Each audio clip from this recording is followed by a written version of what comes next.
네, 오늘은 자랑스러운 크리스천이 되라. 네, 갈라디아서 6장 12절에서 18절 말씀입니다. 네, 미국 기업연구소 산하에 있는 미국인 생활조사센터가 얼마 전에 이렇게 조사를 했습니다. 미국에도 역시 가난한 신자들이 많이 있는 모양입니다. 조사에 의하면 그들이 대부분이 18세 이전에 교회를 그만둔 경우가 많다고 합니다. 그렇기 때문에 그들이 다시 교회로 돌아오기가 쉽지 않다, 이렇게 분석을 했습니다. 특히 거기 콕스라는 소장은 말하기를, 예전은 종교를 떠난 이들이 사회적 분위기나 결혼, 출산 등을 계기로 다시 신앙생활을 이어가곤 했는데, 오늘날에는 종교기관과 거리를 두려는 몇 가지 이유 때문에 사람들이 다시는 돌아오기 어렵다, 이렇게 예측을 하고요. 그래서 종교를 떠난 사람들 가운데 약 69%가 하는 말이, 종교가 해결책을 제시하기보다 문제를 더 일으킨다고 생각한답니다. 우리는 이런 정말 연구 또는 어떤 조사를 통해서 우리가 어떻게 가야 할 것인가 하는 것을 또 우리에게 방향을 제시한다고도 볼 수가 있겠습니다. 오늘 우리는 갈라디아서 6장의 말씀을 통해서 본문을 한마디로 요약하면, 주 안에서 새로워진 크리스천임을 자랑하라. 네, 갈라디아 교회는 바울이 개척한 아시아 교회 중에 하나입니다. 그러나 이 교회는 신앙적으로 심각한 문제를 가지고 있었습니다. 특히 유대인으로서 기독교에 개종한 기독교인이 있었고 또 이방인이 있었는데, 그 중에 이제 전통이 아니죠. 그들은 이미 이제 기독교로 개종했으니까 전통 유대교인이 아닌 이들이 이기적인 그리고 욕심을 따라서 어떤 기회주의적인 그런 발상을 하게 된 것이죠. 그들은 마음을 속이면서, 그래서 다른 이방인들에게 우리 할례를 받자 해서 할례를 강요하는 그런 일이 벌어지고 말았습니다. 할례라고 하는 것은 유대인들에게 있어야 될 일이죠. 아브라함을 통해서 하나님이 언약한 그 하나님과 이스라엘과의 그 백성의 관계라는 것을 표현해 주는 것이 바로 할례죠. 그래서 이 정말 전통이 아닌 유대인들이 아무래도 이제 예수를 믿고 믿음으로 구원받는 그 믿음으로만 구원받는 이것을 사람들이 얘기하게 되면 다른 유대인들도 굉장히 공격을 많이 하고, 그리고 뭔가 그래도 자기네들도 찝찝합니다. 그래서 할례도 좀 받는 게 좋겠다, 이런 생각도 있었겠죠. 그렇기 때문에 다른 사람에게 공격받지 않고 마음을 또 편안하게 할 수 있는 그런 길을 택했는데, 바로 믿음과 행위를 동시에 택한 거죠. 그게 바로 그 예수님을 믿음, 그 다음에 할례를 받음으로 인해서 우리 구원이 완벽해지지 않겠나, 이렇게 하고, 그래서 십자가만 얘기하면 사람들이 막 핍박하고 박해하는데, 그런 데로부터 자유함을 얻기 위해서 이렇게 유대인 중에 기독교를 개종한 사람들이 이렇게 강제로 할례를 이렇게 막 하게 했던 것입니다. 사실은 그들은 어찌 보면 정말 영적 기회주의자들이죠. 또 나가서 육체를 자랑하는 교만한 거짓 교사에 해당되는 것입니다. 한 교회 안에 그 개척교회, 그 당시에 초대교회는 개척교회와 똑같은 것인데요, 그 몇 명 안 되는 사이에서도 이렇게 서로 간에 교리가 달라, 아니 새로운 교리를 만들어서 바울이 전한 복음, 바울이 세운 그 교회에 성도를 이렇게 영적으로 문란하게 하고 또 나가서 흔들리게 하는 이런 큰 잘못을 저지른 것을 바울이 듣고 이 갈라디아서를 쓰게 된 것이거든요. 그들은 억지로 할례를 함으로써 이 거칠의 믿음을 갖고자 했던 것이죠. 우리는 신앙생활을 하면서 우리의 겉모습으로는 신앙으로 별로 큰 흠이 없지만, 우리 마음속을 들여다본다면 참으로 우리의 마음이 많은 흠을 갖게 되겠죠. 그러나 이렇게 교리적으로 완전히 다른 사람의 신앙을 넘어지게 하고 나아가 구원의 길마저 이것까지 흔들어버리는 그런 경우라면 그것은 이단에 해당되는 것이고요, 성령 해방죄에 해당되는 것입니다. 우리는 죄가 있더라도 아무 죄나 막 지으면 안 되고요, 절대로 지어서는 안 되는 죄는 멀리하고 또 멀리 해야 한다는 사실을 오늘 본문을 통해서 우리가 잘 알 수 있습니다. 그래서 바울은 그런 여러 가지 얘기를 듣고서 이제 지금 편지의 마무리 단계잖아요. 그래서 그들에게 나는 너희들이 부끄러워하는 십자가, 내가 자랑할 것은 십자가밖에 없다. 바울이 이렇게 강조하고 있는 것입니다. 십자가가 바로 구원의 정말 유일한 길이고 또 십자가야말로 우리에게 참 진리를 알려주는 것인데 그 십자가를 그들은 부끄러워한다면 그들이 어찌 신앙인이라 말할 수 있겠습니까? 근데 그들은 그런 것도 모르고 이렇게 누가 한마디 하면 거기에 쏠려가지고 뭐 할례 받는 게 뭐가 나쁘냐 해가지고 할례 받는 게 위성적으로 뭐 나쁠 리는 없지요. 그러나 중요한 것은 예수님의 구원을 훼손시킨다는 것입니다. 오직 예수님을 믿음으로 구원받는다는 우리의 기독교의 가장 근본적인 이 신앙의 교리를, 우리의 교회의 교리를 무너뜨리기 때문에 이거는 매우 심각한 것입니다.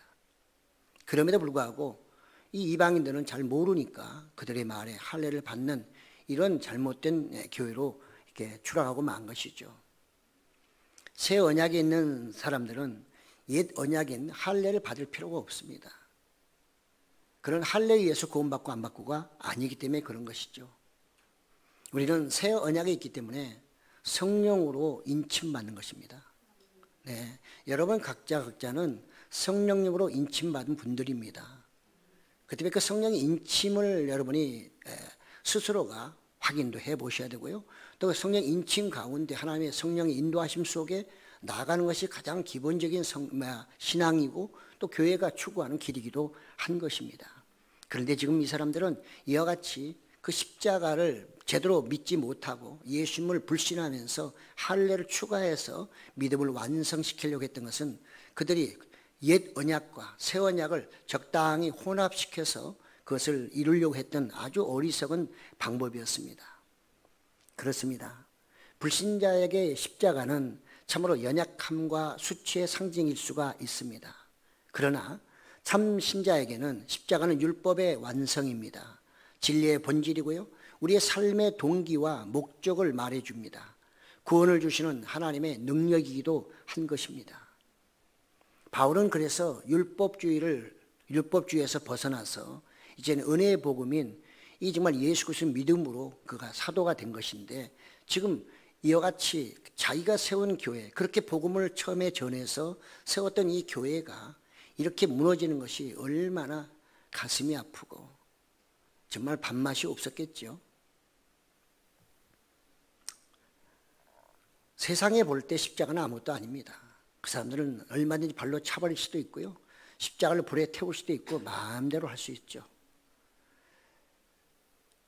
그러나 믿는 사람에게 십자가 외에 세상만 본다면 그 세상은 가치가 없는 겁니다.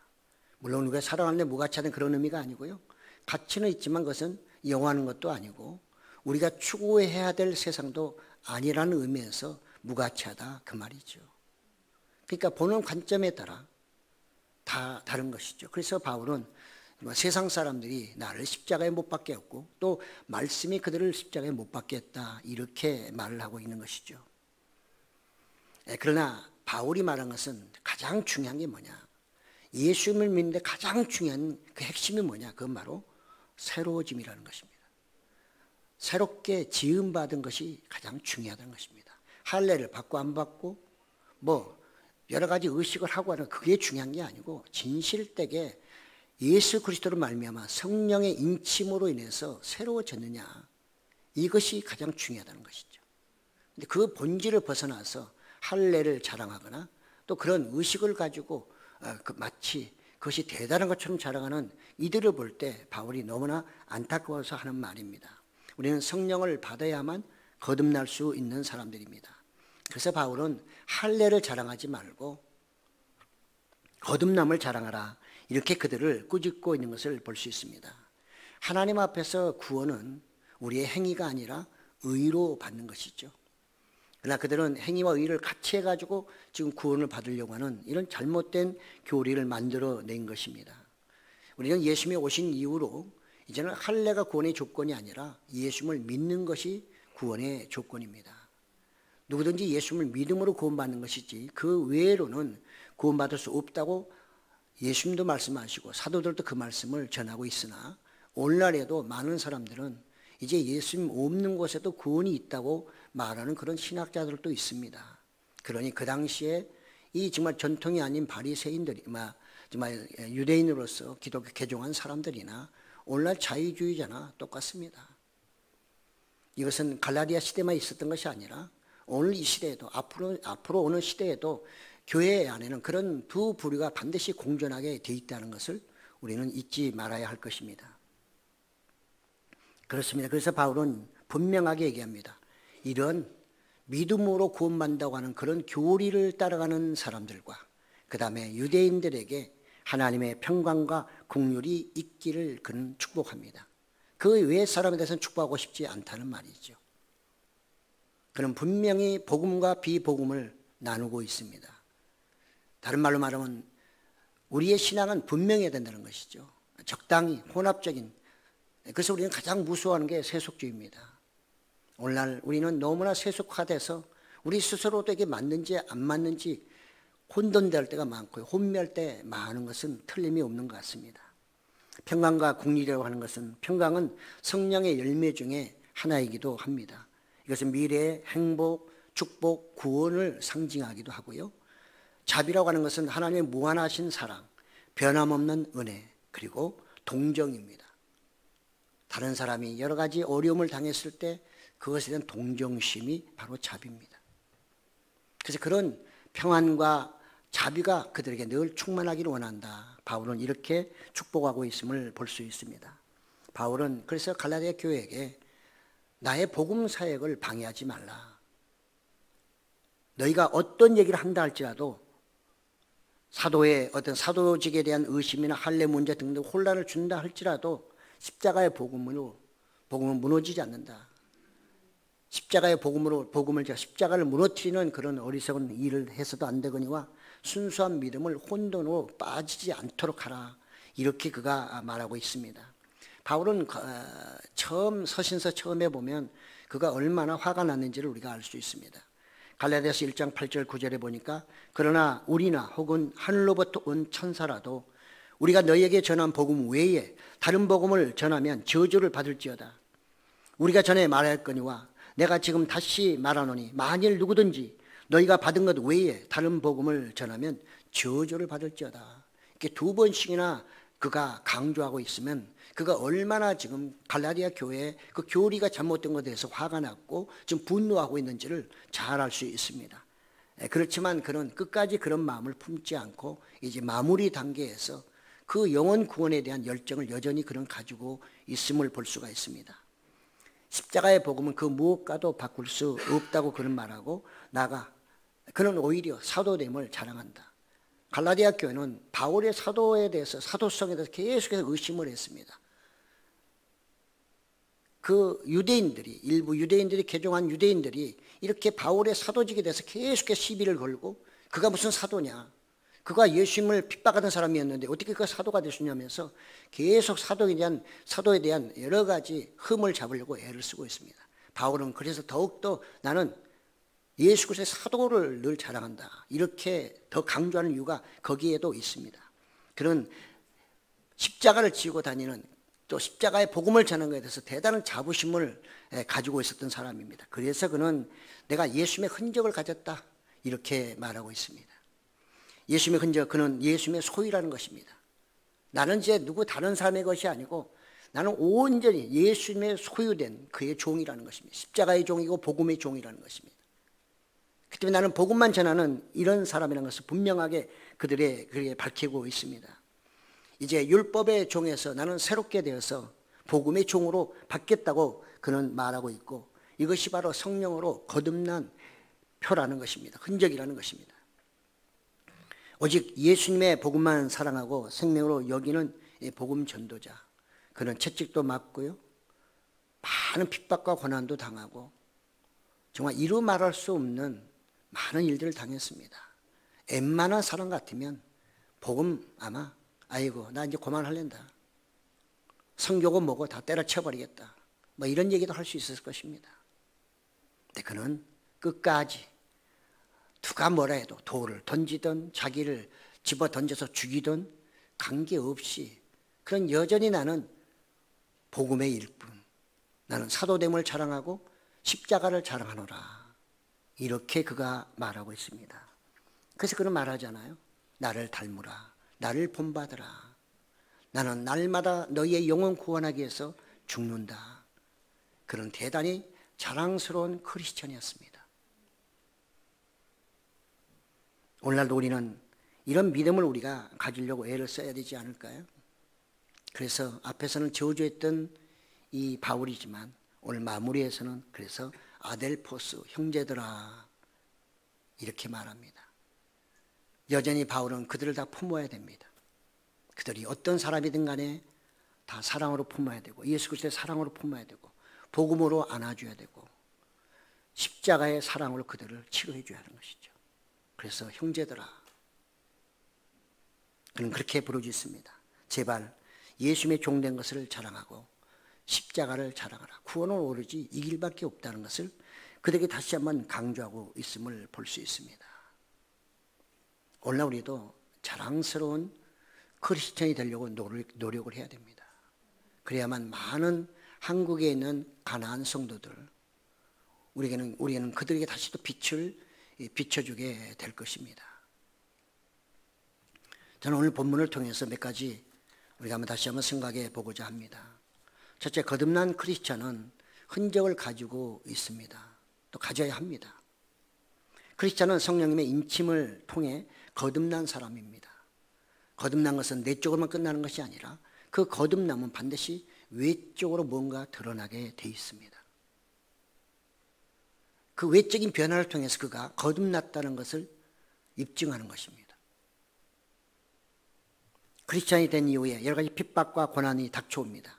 내가 그 핍박과 고난을 어떻게 반응하냐에 따라서 내가 거듭날 수도 있고 그렇지 않은 사람일 수도 있는 것입니다. 누가 예수 믿으면 뭐한다 불이익을 주고 예수 믿는다고 하면 체험을 안 한다고 하면 나 예수 안 믿겠다, 교회 안 가겠다고 금방 부정해 버린다고 하면 죄송하지만 그는 거듭났다고 할 수가 없는 거죠. 바울이 말하는 대로 새롭게 지음받았다고 말할 수는 없을 것입니다. 우리는 예수 믿기 전에는 세상에서 주일도 마음껏 내 시간으로 정해서 살았습니다. 그런데 예수를 믿고 난 다음부터는 최소한도 주일 예배만큼 내가 드리는 사람으로 바뀌지 않았습니까? 친구들이 혹시라도 주일날 약속을 하자고 하면 좀 약속을 시간을 좀 바꿔서 미루기도 하고 다른 날도 바꾸는 그런 우리의 모습이 되지 않았나요?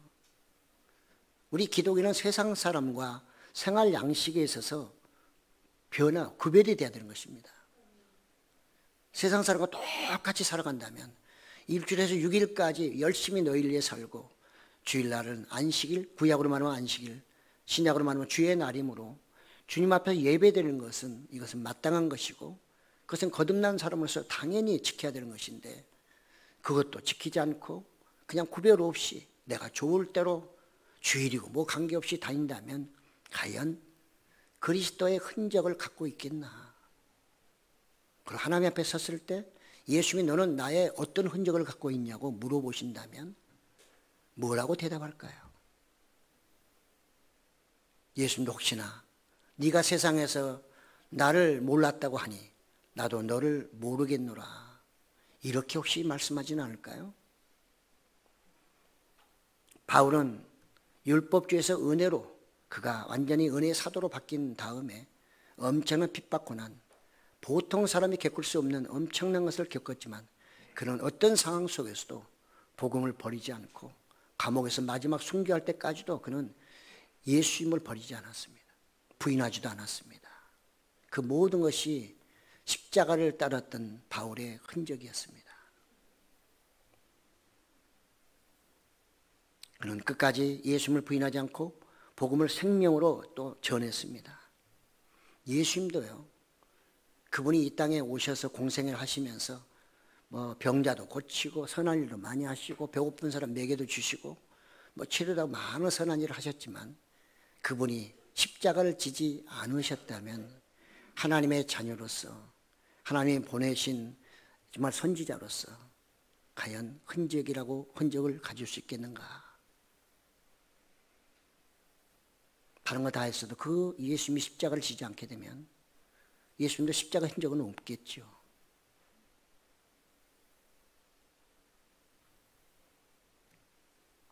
사랑하는 성도 여러분, 오늘날 우리는 예수님을 믿으면서 어려움도 있고요, 힘든 일도 많이 당합니다. 고난도 있습니다. 그렇지만 이 모든 고난을 내가 다 안고서 천국을 향해서 믿음으로 천국을 향해서 가는 것이, 이게 바로 내가 예수님을 믿는 흔적입니다. 이런 흔적조차도 없이 천국 간다면 그건 너무하잖아요. 티켓도 없이 무조건 집어넣어 달라면, 와가지고 무조건 떼쓰면서 나 여기 좀 들어가게 해달라면 누가 들여보내주겠어요?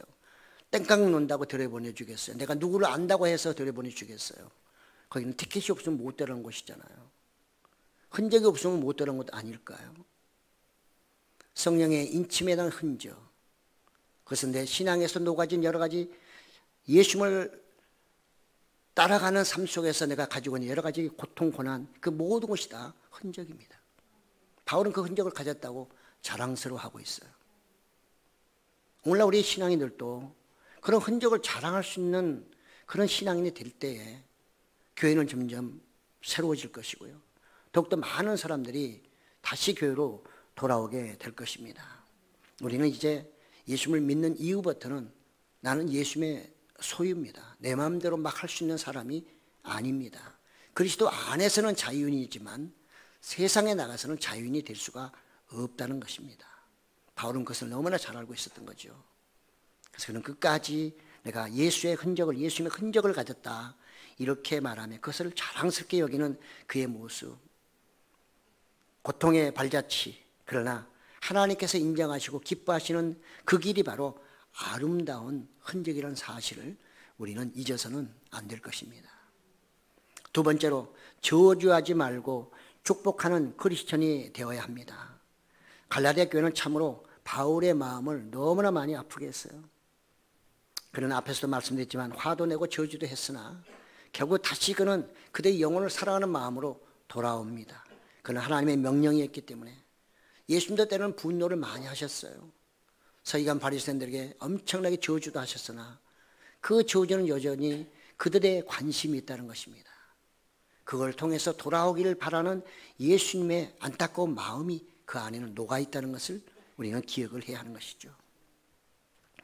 사람들은 예수님을 십자가에 못 박고 또 나가서 그 못 박힌 예수님을 향해서 수많은 사람을 욕하고 침을 뱉고 별의별 소리를 다 할 때 예수님의 마지막 한마디는 무엇이었습니까? 아버지여, 저들이 하는 일을 알지 못하니 용서하여 주시옵소서. 그게 예수님의 십자가의 마지막 흔적이었습니다. 바울도 그걸 알고 있는 거죠. 그렇습니다. 우리가 사람의 생각으로는 이해할 수 없고 용서할 수 없고 여러 가지로 봐서는 이건 있을 수 없는 일을 할지라도 우리는 그리스도 안에서는 그 모든 것을 용서해 줘야 되고요, 저주보다는 축복하는 것이 우리 크리스찬의 운명입니다. 이건 해도 되고 안 되는 게 아니고요, 하나님의 명령입니다.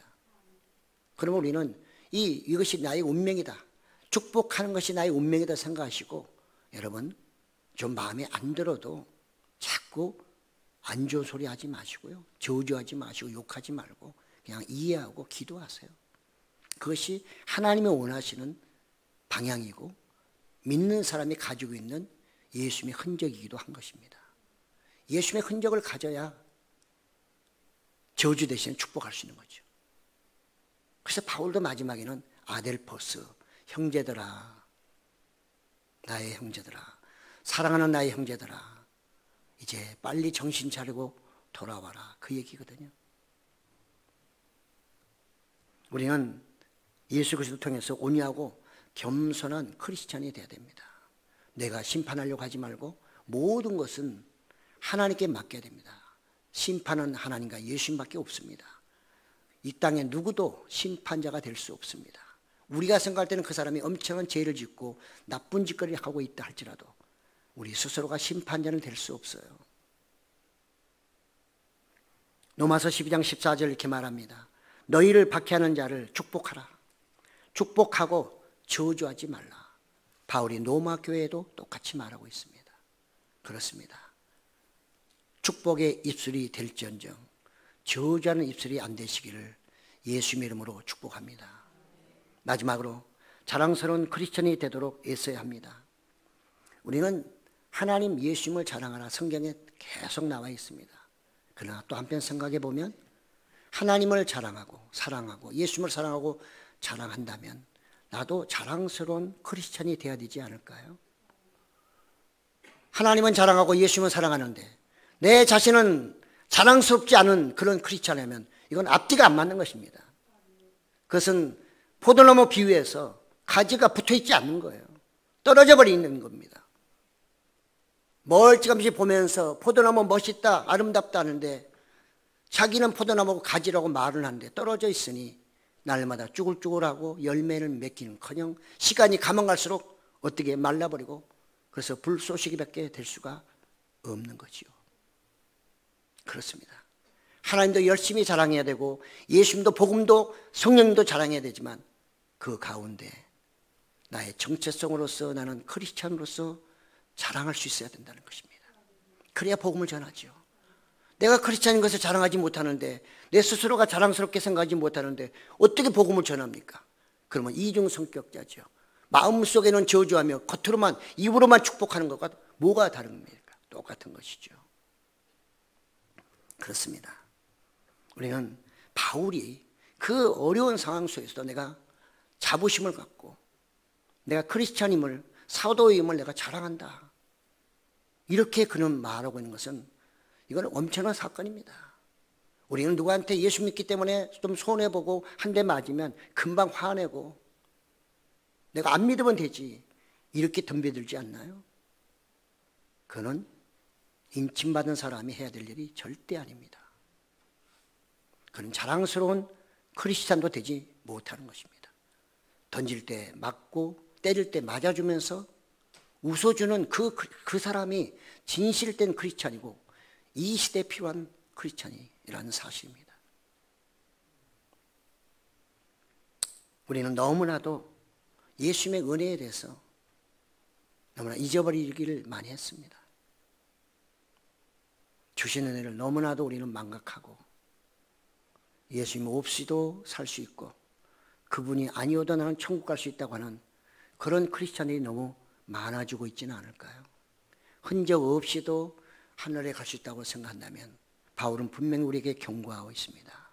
나는 예수님의 흔적을 가졌노라. 더 이상 나를 건들지 마. 너희가 나를 아무리 건드려도 난 쓰러지거나 넘어지지 않고 내가 전한 이 복음이 가장 진리라는 사실. 그런 계속해서 선포하고 있는 것입니다. 미국 사람들은요, 참 긍지가 셉니다. 자부심도 있고요. 여러분 외국에 다니다 보면 비자 받으러 쭉 쓰잖아요. 우리나라 말고 쭉쭉 내면 미국 패스포드는 그냥 웬만하면 다 통과시켜버려요. 그거 웬만한 비자 받지도 않습니다. 옛날 우리나라 많이 좋아졌죠. 옛날에 제가 출장을 많이 갈 때는 비자 받는데 한 달씩 걸려요. 사우스 코리아가 어딘지도 모를 때 저는 많은 나라 다녔어요. 가면 저보고 늘 자페니스라고 물어봐요. 일본 사람이냐고. 지금은 많이 좋아졌습니다. 왜요? 한국 사람이 많이 자랑스러워졌으니까. 나라도 국위도 많이 올라갔고. 그렇지만 미국 사람들은 어디 가든 간에 그들은 대단히 자신감이 있어요. 우리보다 못 배우고 우리보다 저거 해도 그들은 미국인이라는 거, 아메리칸이라는 그 하나만 가지고 모든 게 다 끝내버리는 거죠. 왜 우리 크리스찬은 안 될까요? 청와대 대통령 아들만 해도 대단히 폼잡고 다니는데 왜 우리는 하나님의 아들, 만물을 창조하신 하나님이라고 늘 입술로는 찬양하는데 예수 그리스도가 나의 구세주라고 찬양은 엄청나게 하는데 왜 그분에 대한, 그분의 소유에 대한 자랑스러움은 없을까요? 왜 그건 자랑스럽게 여기지 않을까요? 왜 세상 사람들이 크리스찬이라고 말하면 그냥 움츠리고 주춤하고 숨겨버리고 식당 가도 식기도 한번 못하는 그런 크리스찬이 많다는 것은 이건 부끄러운 것 아닌가요? 우리 회개해야 됩니다.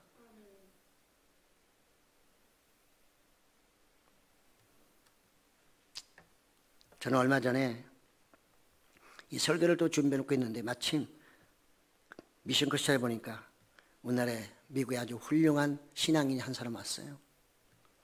그 사람은 첫 마디가 뭔지 아십니까? 기독인은 나의 첫 번째 정체성이고 신앙은 내 삶의 전부입니다. 미국 사람이에요. 지난 25일 날 그분이 한국에 와서 이 극동 포럼에서 나의 신앙, 나의 비전이라는 주제로 그가 이렇게 말했어요.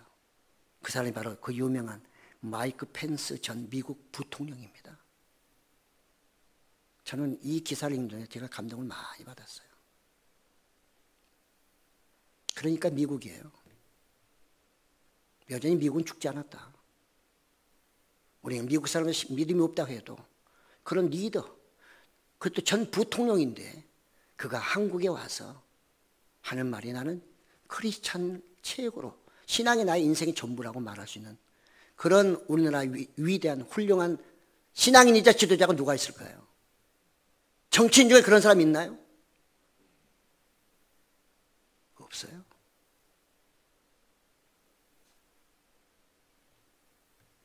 그의 아버지는 한국전 참전 용사입니다. 성공한 중소기업인, 그리고 가족과 교회 헌신을 많이 했던 아버지. 늘 성경을 돌려주므로 그 아버지 밑에서 자기가 태어나고 교육받은 것, 이건 축복이라고 그런 말하고 있습니다.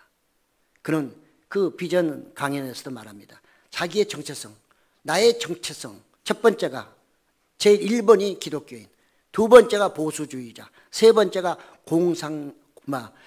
공화당원. 자기 순서가 이에요. 자기는 어디 간 제 1순위가 뭐냐? 난 기독인. 이렇게 고백하고 있어요. 그것도 전 세계에 다 나가고 있잖아요. 뭐 인터넷 올라 신문 오면 다 누구든지 볼 수 있으니까요. 더구나 전 부통령이잖아요. 여러분들에게 부통령 자리, 대통령 자리에 얹혀오면 그렇게 고백할 수 있어요? 그도 고등학교 때는 잠시 세상을 떠나서, 세상으로 가서 놀다가 다시 대학 들어가서 그가 동아리에 들어가서 이제 거기서 성경을 다시 보게 됩니다. 어느 날 그가 자기 친구가 걸고 있는 십자가가 너무 이뻐가지고 물어봤대요. 야, 그 십자가 되게 멋있다. 그거 어디서 살 수 있냐? 라고 했더니 그 동아리 친구가 할 말이, 펜스, 이 십자가는 나한테 네가 사서 목에 거는 게 중요한 게 아니고 너의 마음의 십자가를 달아야 돼. 이 말을 그가 들은 거예요. 그 순간에 그 한마디가 이 펜스의 마음을 완전히 돌려놔 버린 것입니다. 거기서 충격을 받았어요. 그래서 그때부터 그 사람이 집에 가가지고 성경을 읽기 시작했습니다. 성경을 다시 읽기 시작하면서 기도하면서 그 다음 어느 축제, 찬양 축제에 가서 그때 예수님을 인격적으로 만난 거예요. 그래서 그가 그 자리에서 하나님, 이제는 내가 내 모든 인생을 당신을 위해 살겠습니다. 이렇게 신앙 고백을 했다는 거죠. 그 부통령이 지금 얼마 전에 한국에 와서 그 수많은 사람들에게 나의 정체성은 나는 크리스찬이라는 거, 내 삶의 1순위가 나는 크리스찬이라는 거, 이걸 온 세상에 증언하고 있다는 것입니다. 얼마나 아름답고 자랑스러운 크리스찬인가요? 미국인만 해도 어딘데, 거기에다가 부통령만 해도 어딘데, 거기에다가 나는 크리스찬, 자랑스러운 크리스찬이 아닐 수가 없죠. 우리나라에 이런 분이 몇 분만 있어도 엄청나게 바뀔 겁니다. BTS 한 사람만 있어도요, 한 팀만 있어도 세계를 바꿔버리잖아요. 예수님의 흔적이 없으면 못하고요. 성령의 임침과 거듭남이 없으면, 새로 지어지지 아니하면 자랑스러운 기독인이 되기는 어렵죠. 이건 사람이 할 수 있는 게 아니기 때문에. 그는 이렇게 말했습니다. 이 시대는 신앙을 지킨다는 것이 쉽지 않은 때다. 하지만 무엇을 먹을까 마실까 입을까 염려하지 말고 먼저 그의 나라와 그의 의의를 구하라. 하나님의 말씀을 기억하며 믿음으로 승리하는 우리가 되자. 그가 마지막으로 이렇게 마무리를 했다고 하는 것이죠. 사랑하는 성도 여러분, 바울은 날마다 죽는다고 그랬습니다. 무엇 때문에 죽겠어요? 그리스도의 흔적을 더 많이 쌓기 위해서 죽은 거거든요. 예수님 때문에 죽는 거예요. 나 때문에 죽은 게 아니라 예수님 때문에 죽은 거예요. 그분이 명령하시니까, 그분이 하지 말라고 했기 때문에, 그분의 종이기 때문에, 그분의 소유이기 때문에 자기 마음대로 할 수 있는 권한이 없어요. 자유도 없어요. 그러니까 그는 날마다 죽을 수밖에 없는 거예요. 그래야 영혼을 구원할 수 있기 때문이죠. 그럼 바울만 그렇게 하고 여러분은 안 하셔도 되나요? 여러분을 통해서 구원받을 사람도 있고요, 여러분을 통해서 실족할 사람도 있다는 것을 잊지 마시기 바랍니다. 우리 전도하시는 그 목사님 늘 저한테 하시는 말씀, 너 왜 그때 지나갈 때 그 사람한테 복음을 전하지 않았냐, 이렇게 물어보실 것 같다는 거예요. 그래서 자기는 막 그냥 공항에 있으면 집에를 못 간다는 거예요. 계속 빙기고 오면 자기한테 그걸 물어보실까 봐 하나님이. 그 정도는 아니더라도 자랑스러운 크리스찬이 돼야만 나 때문에 다른 사람이 실족하지 않는다는 거. 그래도 자랑스러운 크리스찬이 내가 되면 그로 인해서 다른 사람이 주님 앞에 나올 수 있다는 거. 이걸 생각한다면 우리 마땅히 이 길을 가야 되지 않겠습니까? 그렇게 가는 것이 예수님의 흔적을 갖는 것이죠. 사순절 기간입니다. 우리는 말로만 주여져야 할 것이 아니라 하나하나 말씀을 따라가 바울이 말한 대로 이 규례에 따라서 나아가는 모든 사람과 유대인들에게 평안과 자비가 있을지어다. 그 말씀을 생각하시고요, 여러분의 삶 속에 많은 사람에게 아름다운 영향을 미칠 수 있는 그런 크리스찬이 꼭 되시기를, 자랑스러운 크리스찬들이 되시기를 예수님의 이름으로 축복합니다. 아멘. 주님 감사합니다. 저희가 무엇이